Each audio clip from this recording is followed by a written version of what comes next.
Bienvenue Mehdi Aliwa. Merci. Je rappelle que vous êtes sociologue et enseignant-chercheur à l'Université internationale de Rabat et c'est le sociologue aujourd'hui qui va être interpellé sur le phénomène et approche sociologique des réseaux sociaux et sa capacité à influencer, à peser, à construire, à déconstruire. En tout cas, être présent sur le acteur incontournable, a priori, du débat public. Oui.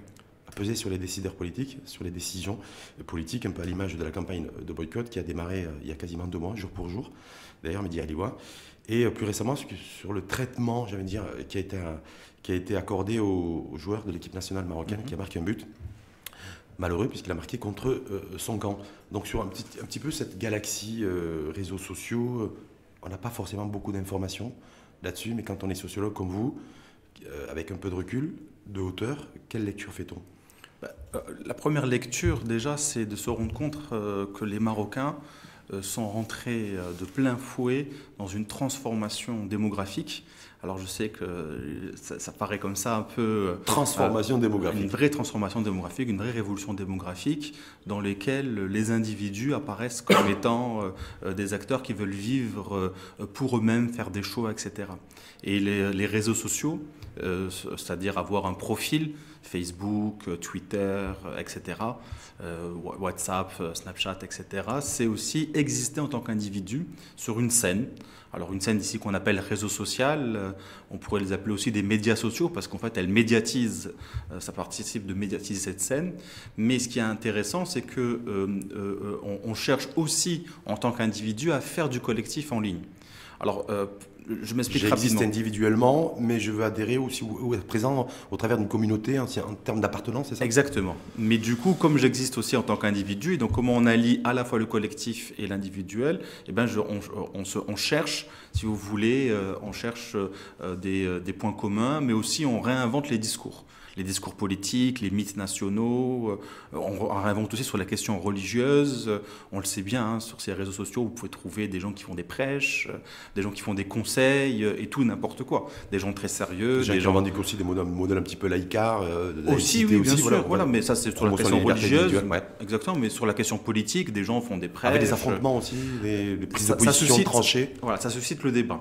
Alors la question, c'est qu'est-ce qui fait que quelqu'un qui va être dans le supermarché, qui va prendre son smartphone, qui va se filmer en train d'acheter un produit qu'il va critiquer, ou qui ne va pas l'acheter, par exemple, en disant, regardez, ce produit, par exemple, vient des territoires occupés en Palestine, ou ce produit, je ne sais quel problème il a au niveau écologique. Qu'est-ce qui fait que cette micro-vidéo va dépasser le cercle de seulement son réseau à lui, c'est-à-dire le nombre d'amis qu'il a. Alors ça, évidemment, c'est très difficile à savoir et on peut toujours savoir qu'à posteriori. C'est très difficile à prédire. Beaucoup de gens s'amusent à le faire, à essayer de faire des prédictions, mais ça ne fonctionne pas. Mais Mehdi Aliwa, en tant que sociologue, le comportement social de cet internaute citoyen, e-citoyen, c'est un petit peu comme ça d'ailleurs qu'on l'a présenté en termes de statut, c'est quoi ? Je suis dans la délation, je suis dans...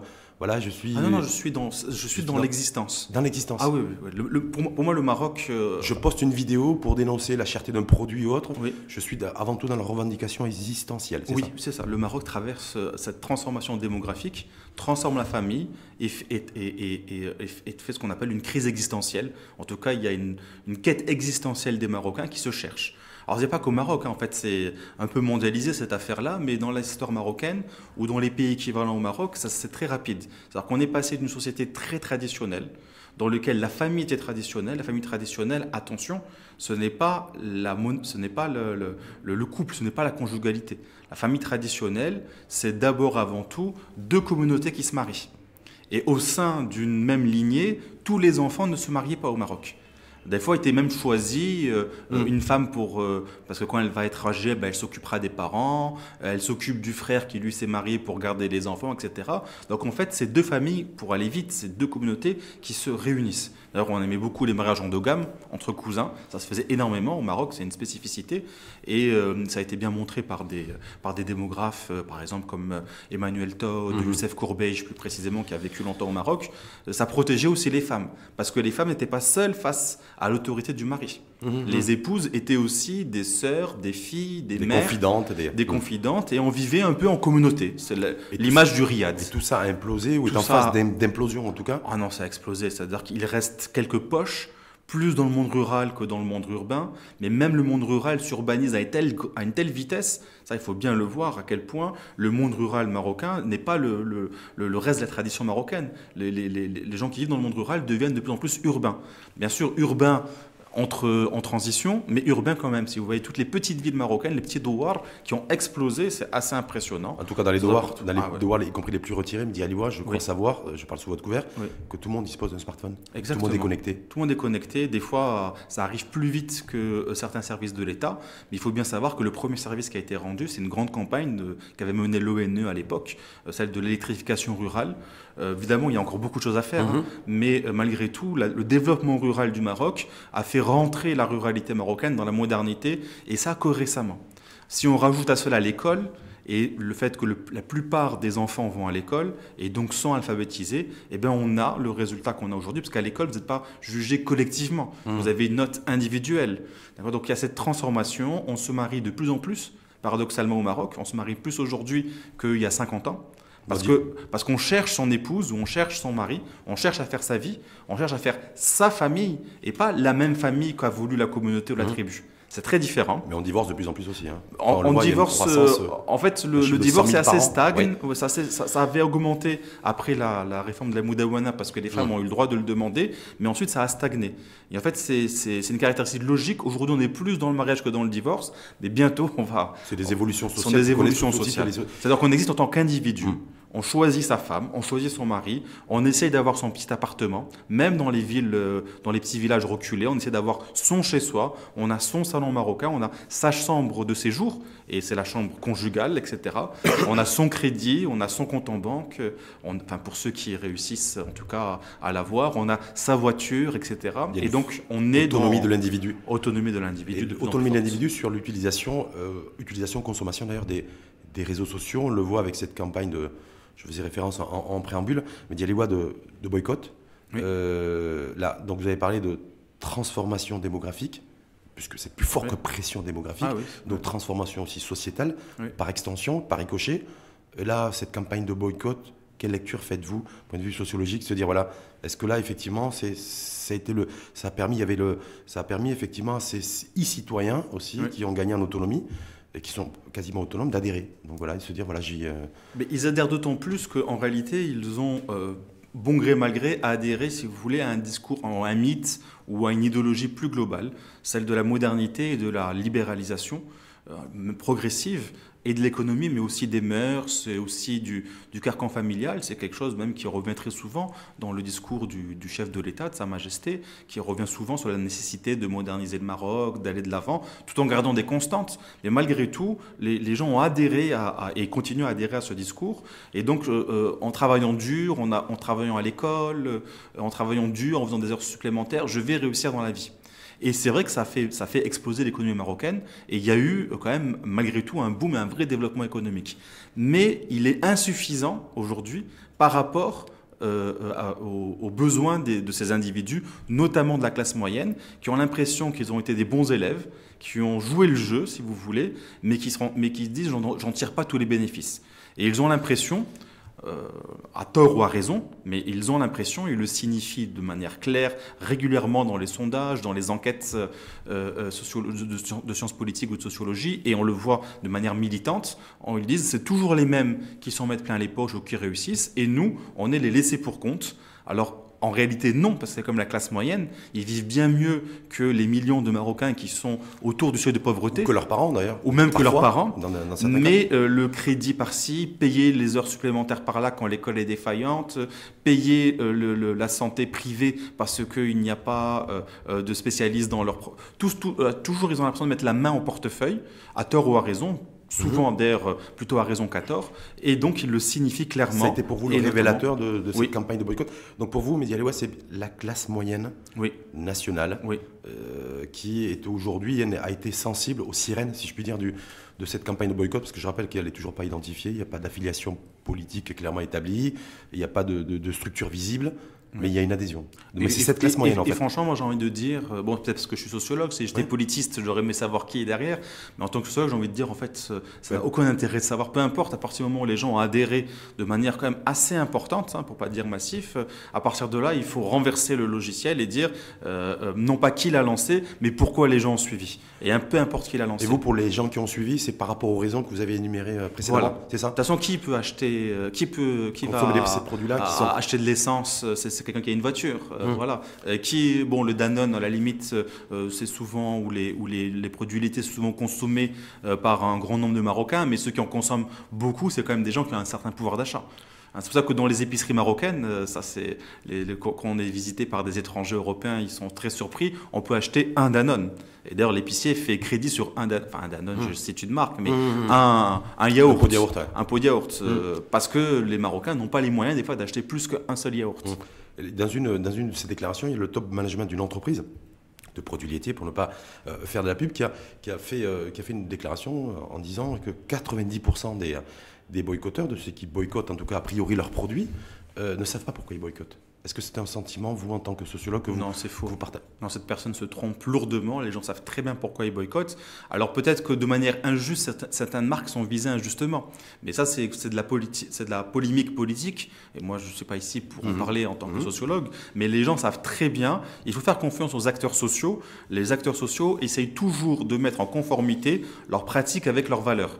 Ils essayent, je ne dis pas qu'ils y parviennent. Et au Maroc, dans cette crise existentielle dont j'ai évoqué, c'est pour ça qu'on parle des fois, comme les Hoba Spirit ou dans la scène de Casa, on parle de bled schizophrène, de schizophrénie marocaine, parce qu'on n'arrive pas toujours à mettre nos pratiques en adéquation avec nos valeurs. Mais on essaye toujours de le faire. Et donc les boycotteurs, il est évident qu'ils essayent de mettre en pratique leurs valeurs. Et leurs valeurs, c'est celle de dire, nous avons choisi cette voie vers le libéralisme économique, vers le travail, vers la libre entreprise, vers toutes ces choses-là. Mais qu'est-ce que nous en tirons? Si à chaque fois il faut qu'on paye de partout, on paye pour nos enfants, pour qu'ils aillent à l'école, ou même quand ils vont à l'école publique, on paye en plus des cours, on paye pour se soigner, ça se trouve on n'aura même pas de retraite, ou en tout cas on paye pour nos parents qui eux n'en ont pas de retraite, on paye le crédit, et on paye le crédit immobilier des fois à 7-8%, là où quelqu'un qui a beaucoup de moyens va payer un crédit immobilier à 4,5%.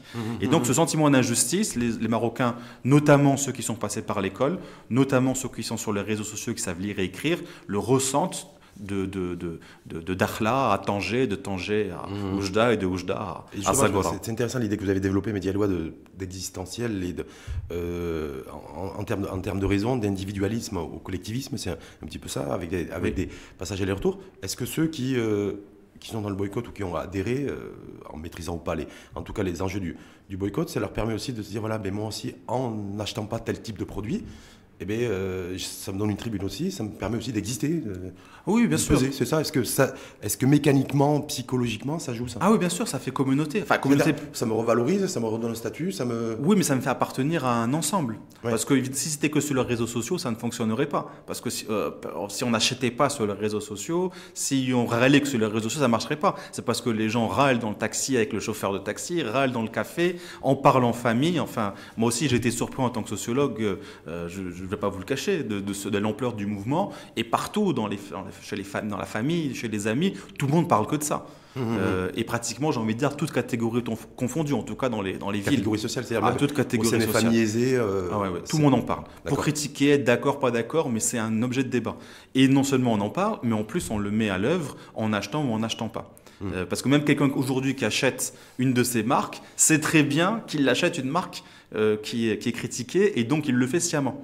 Là où avant on l'achetait sans réfléchir. D'accord. Donc l'impact est réel. Les gens non seulement ont conscience de ce qu'ils ont fait, mais du coup ils créent une appartenance. En adhérant au boycott, eh bien, on ne fait pas que dire un message politique, on dit aussi son appartenance à potentiellement une forme de collectif politique qui reste à dessiner. C'est ça qui fait, l'incertitude, mais en tout cas qui parce existe. que là on ne sait pas trop où on va. La campagne de boycott aussi, est-ce que certains analystes y voient aussi une forme de terrorisme des réseaux sociaux qui mettrait à mal notre modèle démocratique en phase de construction et de marche en avant? Est-ce que c'est aussi un sentiment que vous partagez ou c'est quelque chose sur lequel il faut dédramatiser, se déstresser, comme on dit, se détendre et voir les choses aussi sereinement?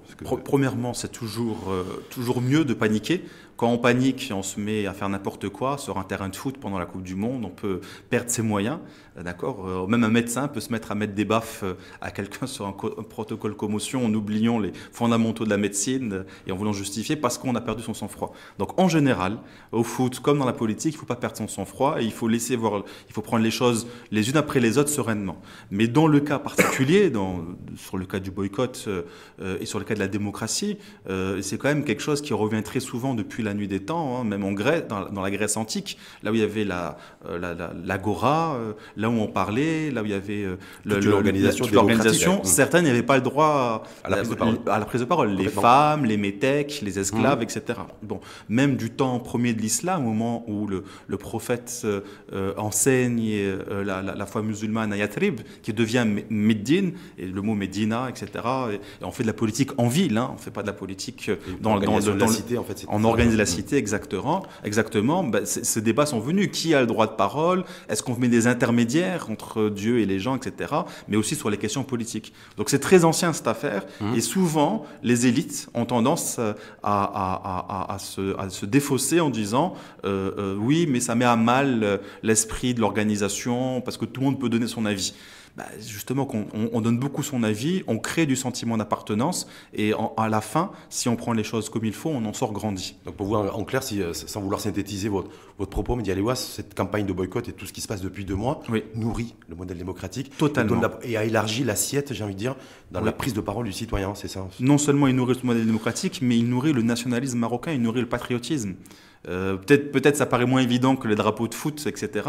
Mais en sociologie, ça a été étudié dans d'autres modèles de société, ce qu'on appelle les mouvements sociaux, c'est-à-dire des mouvements de revendication, mais qui s'organisent de manière sociale au sein, par exemple, comme je l'ai expliqué, les familles, etc.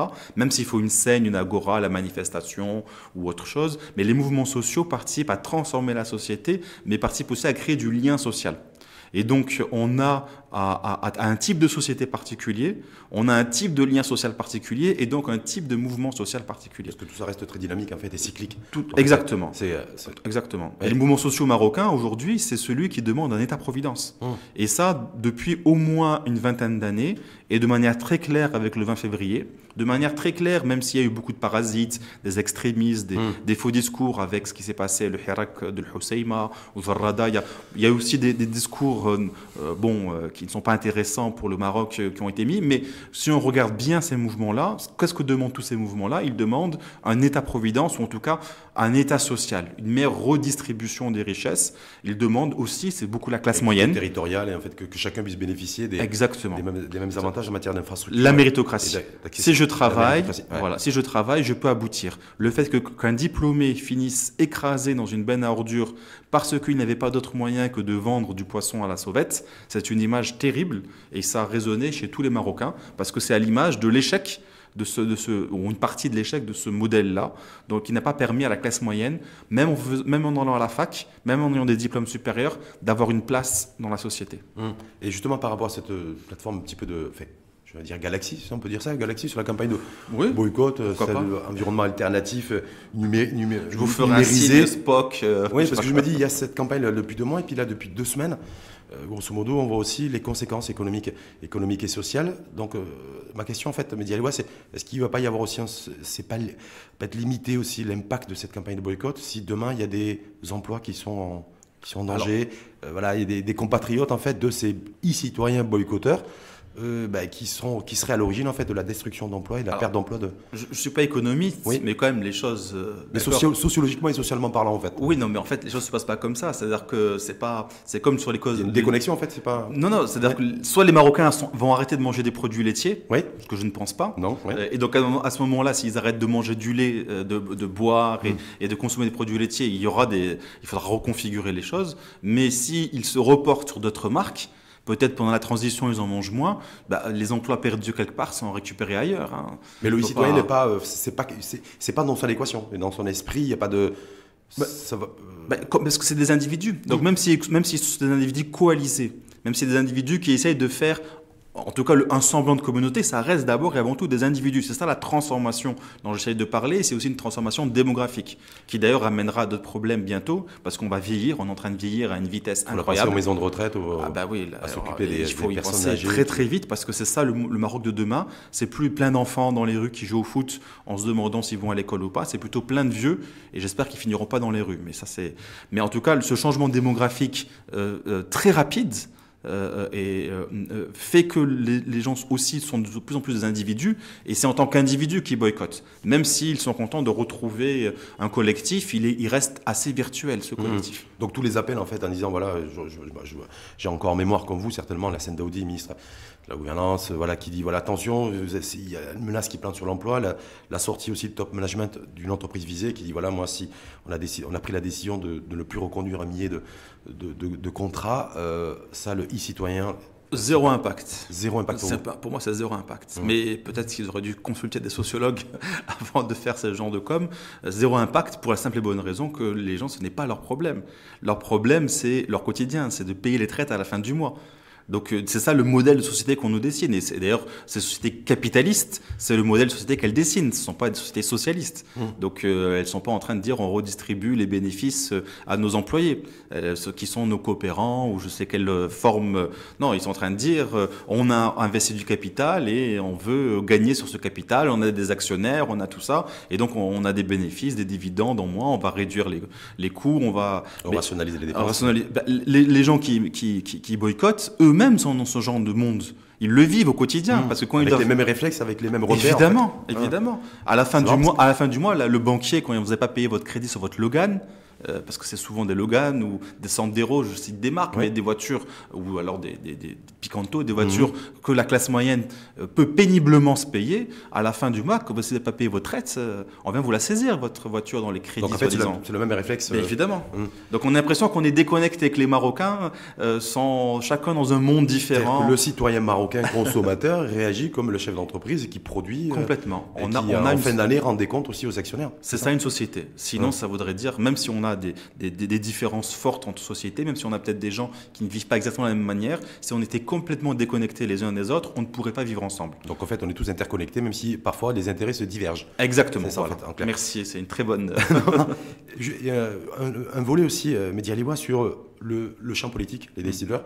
Nous avons reçu des responsables politiques. Nabil Benabla, il n'y a pas très longtemps, Fouad Doueri, de différents responsables politiques, y compris du Parti Justice et Développement, qui effectivement dit voilà, mais nous, c'est pas facile. Parce qu'il faut qu'on s'adapte ou qu'on essaie de s'adapter à une nouvelle donne, qu'on découvre aussi, parce qu'avant les manifestations traditionnelles, classiques, on savait ce que c'était, on savait comment ça fonctionnait. Mais là, aujourd'hui, on est face à un objet non identifié, qui est cette campagne de boycott et sans structure visible, et à laquelle aussi il faut répondre à l'instant T, mais ça aussi, on ne sait pas faire. Est-ce que là, du coup, c'est un sacré défi aussi pour le... C'est un sacré défi. Alors moi, j'aurais du mal à critiquer, même si sur plein d'autres aspects, je peux être très critique par rapport aux élites politiques de ce pays qui, quand même, en devraient... Enfin bon, j'ai dit que je ne vais pas critiquer. Donc, pourquoi ? Parce que ce n'est pas spécifiquement marocain. On retrouve un peu partout. Les nouveaux modes de mobilisation politique ont changé, ont fortement changé, et les politiques, les syndicats ont beaucoup de mal à suivre. On est dans des transformations de société. Alors, c'est difficile pour des sociétés qui, elles, sont passées par le système classique de l'industrialisation, du syndicat fort, du mouvement social ouvrier, et par différentes étapes démocratiques pendant 2 siècles pour aller vite. Et le Maroc, lui, est passé par ces étapes en l'espace de 30-40 ans, voire à sauter même des étapes. C'est-à-dire à vitesse grand V, nous, on n'a pas eu le temps de prendre les escaliers, on a pris l'ascenseur direct. Exactement. Et avec des disparités très fortes au sein de la société, au niveau territorial et au niveau social, entre les catégories sociales ou les classes sociales. Donc, c'est pas facile. Donc, j'ai du mal à reprocher. La dernière chose, il ne faut pas oublier que la sociologie, la science politique et la philosophie politique ont été interdites dans ce pays pendant un temps. Enfin, en tout cas, pas officiellement, mais retirées. D'ailleurs, remplacées plutôt par l'histoire du monde musulman et les études islamiques. Donc peut-être que ceci explique cela. Et effectivement, on manque de sociologues, on manque de politistes, d'anthropologues aussi dans ce pays. Non pas qu'il n'y en ait pas, et de grande qualité. Pour de la production intellectuelle, en fait, pour essayer de prévenir aussi. Ouais. En tout cas, parce que la démographie, la pression démographique ou la transformation démographique, elle était prévisible. Oui, elle a été prévisible. Elle n'est pas tombée du ciel comme ça. Elle a été prévisible et les modèles, on le sait depuis au moins la fin des années 90. Et la transition, elle est assez impressionnante parce que logiquement, ça va avec l'éducation et le planning familial. Et on s'est rendu compte que le planning familial marocain était quand même assez défaillant, mais l'éducation nationale l'était encore plus, notamment dans ces périodes-là. Et pour autant, rapidement, les femmes ont adapté leur natalité sur des standards de transition démographique. Et c'est beaucoup lié à la mobilité des Marocains. Le fait que les Marocains soient des migrants internationaux a fait que d'autres modèles de société ont été mis en interaction. Et aujourd'hui, on n'a plus besoin de bouger. En opposition d'ailleurs, c'est peut-être d'où en opposition, et malgré tout, les femmes ont aligné. On a observé dans les douars où il y avait une immigration interne, les douars où il y avait une immigration internationale, les douars où il n'y avait pas d'immigration. Eh bien, les femmes systématiquement alignent leur natalité sur le modèle de là où sont partis les hommes ou de là où sont partis les autres membres du douar. Ça, c'est assez impressionnant. Donc on revient toujours à l'origine, en fait. C'est toujours le déterminant, en fait. Je ne sais pas si c'est déterminant, mais c'est l'interaction. On va vivre à Casa, on se rend compte que les femmes vivent différemment. Soi-même, on est une femme à Casa, il faut travailler, on ne peut pas faire 7 enfants comme on doit.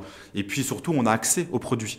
Là où peut-être dans le douar, où il faut faire 3 heures de piste avant d'arriver, le produit, par exemple la pilule ou le préservatif contraceptif n'arrive pas. Et donc ça a transformé. Alors évidemment, quand on va vivre en Europe, ça transforme encore plus.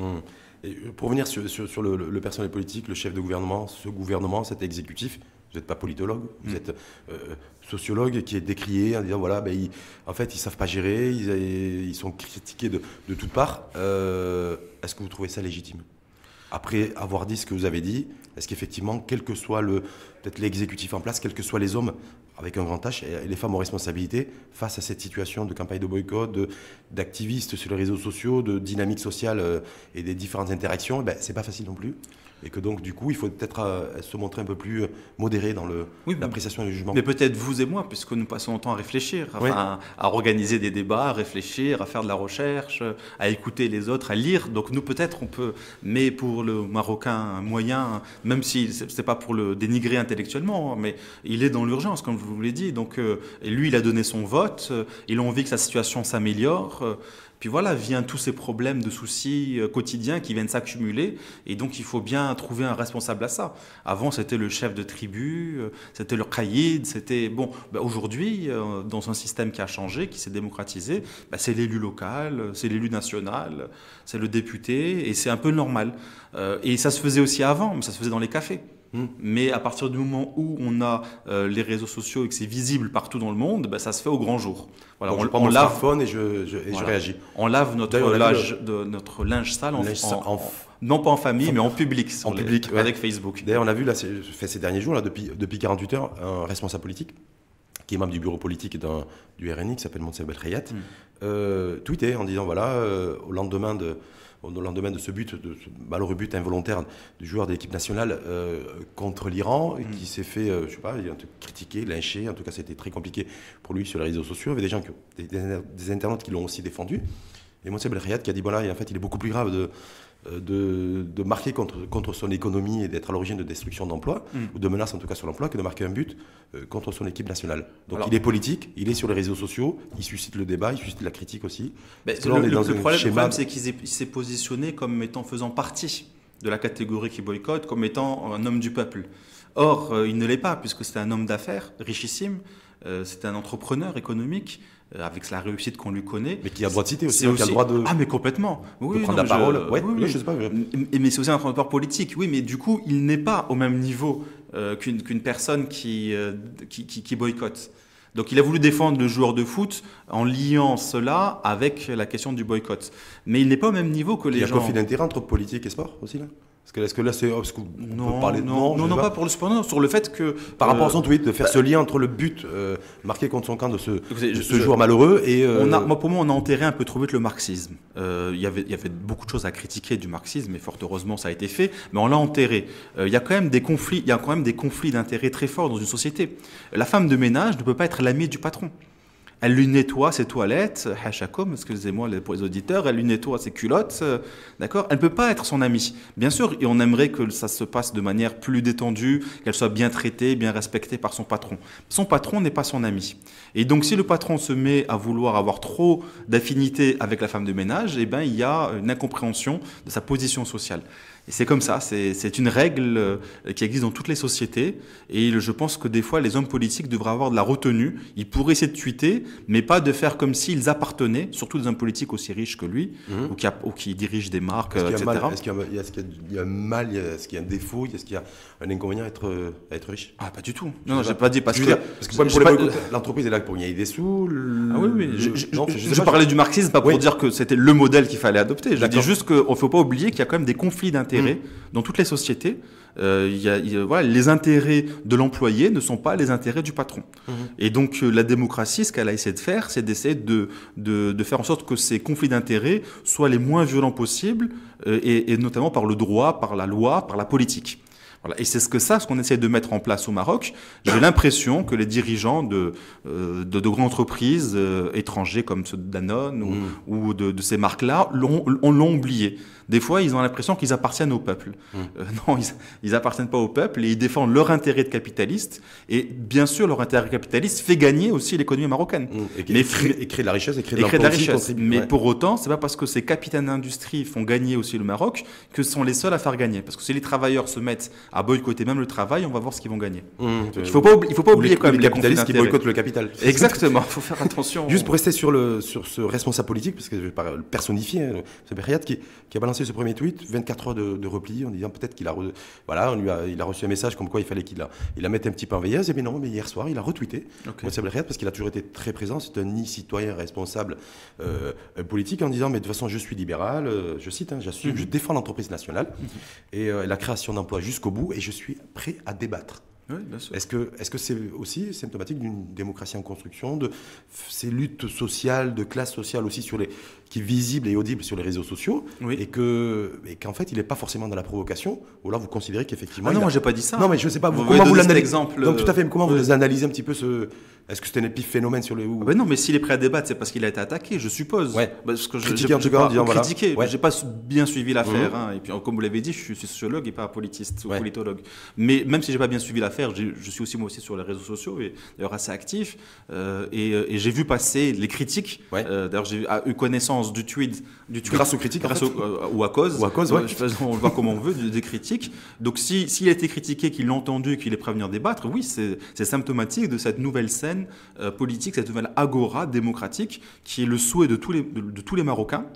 Bien sûr, tout le monde n'y met pas exactement la même chose dans cette scène-là, mais il faut bien avoir un lieu, c'est à ça que sert la politique, un lieu où on s'affronte sans se tuer, sans se séparer. Et c'est ça qui est intéressant. C'est-à-dire, même si on n'est pas d'accord, on peut débattre. Voilà. Et on n'est pas obligé, parce qu'on a vu aussi des insultes, exactement. Des propos injurieux aussi qui ont été tenus ici et là, que ce soit à l'égard du footballeur qui a marqué un but contre son camp, contre l'Iran. Moi, j'ai vu plus de soutien. Ça veut dire que les membres de mon réseau sont des gens très bien. Oui, ça dépend. Moi, c'est rééquilibré que les soutiens. Mais au départ, c'était un peu, je pense qu'il y a peut-être là... Il y avait encore la défaite encore qui était là, mais bon, donc c'est aussi ça peut être un régulateur aussi avec le temps. C'est aussi une espèce de signe de maturité aussi. Complètement. Mais ça prend du temps. Mais regardez des pays comme la France. Moi, c'est ce qu'on connaît le mieux au Maroc comme pays démocratique depuis des décennies. C'est encore aujourd'hui, il y a encore des insultes, il y a encore des partis extrémistes qui viennent débattre avec des propos quand même infamants pour une partie de la population. Enfin, on a encore tout un ensemble de dérives. Complètement. Donc le Maroc ne peut pas échapper, malheureusement, sinon on serait les rois du monde. Si je peux m'exprimer comme ça, on serait le plus beau pays du monde. On est comme les autres, on apprend à marcher en marchant. Et des fois on tombe, mais le plus important c'est qu'on se relève. Se relever. Justement, sur la France est en train de légiférer par beau fake news, ça fait un peu l'actualité. Au Maroc aussi, on parle de pouvoir aussi intervenir, entre guillemets, pour codifier les réseaux sociaux, tout ce qui se dit sur les sites électroniques. Vous en pensez quoi? C'est une erreur. C'est une erreur grave. On ne peut pas empêcher les gens de rêver, de fantasmer, même s'ils rêvent et qu'ils fantasment mal. On ne peut pas empêcher les gens on va revenir à Kafka, c'est kafkaïen. C'est pas possible. Pour moi, c'est totalement absurde et pour moi, c'est une dérive extrêmement grave. Ce qu'il faut, c'est apprendre. Voilà. D'abord, les prohibitions, en général, ça ne marche pas bien dans les sociétés. Vous interdisez l'alcool, vous avez une mafia qui vend de l'alcool, vous interdisez le hashish, vous interdisez le tabac. Voilà. Donc bien sûr, il y a des substances qui sont dangereuses, il faut trouver le bon curseur, c'est jamais facile, mais la prohibition ne marche pas. Mais la prohibition de la pensée, c'est ce qu'il y a de pire. Donc ce qu'il faut, c'est au contraire apprendre aux gens, tant que la pensée n'appelle pas à des crimes, Donc pour moi, le racisme devrait être un crime au Maroc, ce qui n'est pas le cas. Ce n'est pas un délit ou un crime, mais l'appel au meurtre, l'appel à la haine raciale, les choses comme ça, voilà, ou à la limite sur certaines constantes de la nation, qu'on trouve une formule marocaine pour créer ça.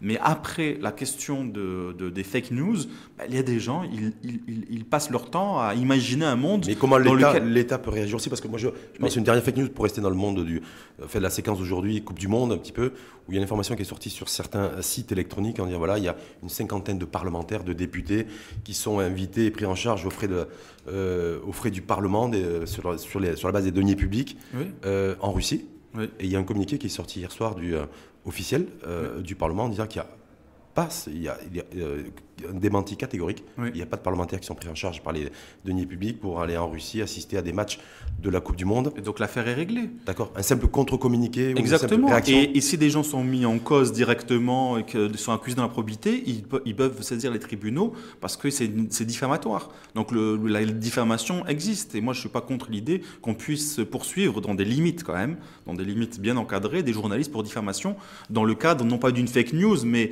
d'une volonté de porter préjudice à une personne. Ou une organisation. Ou une organisation. Mais un communiqué suffit. Le problème, c'est que si les Marocains préfèrent croire la fausse nouvelle, plutôt que le communiqué qui pourtant apporterait des preuves, je fais un cas d'école, c'est que peut-être il y a un problème déjà de confiance dans l'institution. Il y a plus de défiance que de confiance. Et oui, mais s'il y a un problème de confiance et il y a une défiance vis-à-vis des élites politiques, c'est que peut-être aussi elles ont tendance, peut-être pas les mêmes personnes, mais à être un peu gourmandes, ce qu'un politique français appelait la politique du ventre en Afrique, et à se gaver un peu trop des méchouis à certains moments, à ne venir au Parlement qu'à ça. C'est bon, mais il y a des Marocains qui aimeraient bien manger de la viande au moins une fois par semaine. Complètement. Mehdi Aléwa, sociologue, enseignant-chercheur à l'Université internationale de Rabat, passionné de foot. Est-ce que, je sais pas, de rugby. Est-ce que vous êtes venu avec votre maillot de l'équipe nationale? Non, je ne suis pas venu, mais demain, je ne raterai pas. Même dans mon université, on va regarder le match. Fan zone à l'Université internationale de Rabat, que vous avez organisé, c'est ça? Oui, c'est pas moi qui l'ai organisé. Moi, je suis plus rugby depuis longtemps. J'ai fait mes études à Toulouse, mais déjà au Maroc, j'étais très rugby. Et là, pour demain, le pronostic, Mehdi Aléwa, Maroc-Portugal à midi. J'ai du mal. Le Portugal ne peut pas se permettre de perdre, le Maroc non plus, donc il y aura match. Moi, je pense qu'il faut accélérer le jeu. Les Marocains n'ont pas joué assez vite, mais en accélérant le jeu, c'est des prises de risques. Et en face de nous, on aura quand même un des plus grands joueurs aujourd'hui de la planète. En tout cas, Ronaldo, qui réussit mieux que Messi en équipe nationale, qui est déjà le premier buteur de la compétition. Ça va être très dur, mais tout est possible. Mais voilà, il faut. Vous y croyez-vous? Non, je vous dis franchement, j'y crois pas, mais pas parce que je suis défaitiste, juste parce que j'ai du mal à voir comment on peut gagner et le Portugal et l'Espagne. Et il fallait au minimum avoir match nul contre l'Iran. Malheureusement, ça n'a pas marché, mais bon, quand même beau parcours pour y arriver. Et puis c'est pas fini. J'aimerais qu'on me contredise. En tout cas, c'est demain midi, et Mehdi Aléwa sera devant son téléviseur. Je serai, enfin écran. Ouais. En tout cas, merci beaucoup. Avec plaisir, Mehdi Aléwa, pour votre éclairage de sociologue, pour la sagesse aussi de votre réflexion et de votre parole. Voilà, c'est important aussi, parce que si on a voulu aussi poser cette thématique de débat et vous avoir comme invité, c'était aussi pour, on prend aussi un peu de hauteur par rapport aux choses, y compris même les choses les plus compliquées, qui ne sont pas forcément identifiables. Mais en tout cas, voilà, une fois de plus, merci à vous, et je vous souhaite une bonne journée, puis bon match demain. Merci à vous aussi. Merci.